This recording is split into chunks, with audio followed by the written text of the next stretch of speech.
Enfin de retour sur le sol français après plus de 10 mois d'absence. Didier François, Nicolas Hénin, Édouard Elias et Pierre Torres étaient très attendus ce matin sur le tarmac de l'aéroport de Villacoublay. Ils ont rencontré le président de la République, le ministre des Affaires étrangères Laurent Fabius, mais ils ont surtout pu retrouver les leurs. C'est un grand bonheur, un immense soulagement évidemment d'être libre, de voir le ciel, je leur dis encore, mais on ne l'a pas vu pendant longtemps, de respirer de l'air frais, de marcher, de vous parler. Voilà, ça a été long, mais on n'a jamais douté. À l'intérieur, les deux ex-otages retirent la fiche de soutien installée par leurs collègues.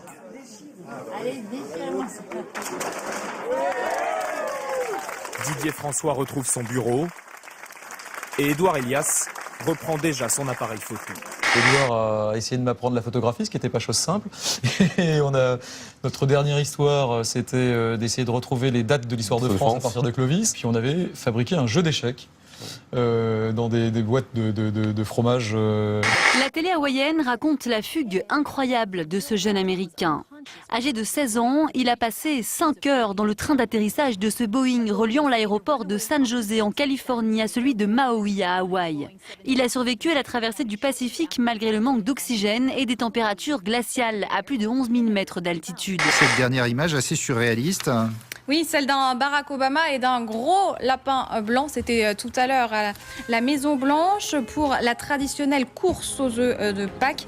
Obama, vous venez de le voir, la main sur le cœur, comme le lapin à ses côtés. Ils ont ensuite rejoint une ribambelle d'enfants. Ça s'est passé en Inde. Un léopard a bondi du toit d'une maison.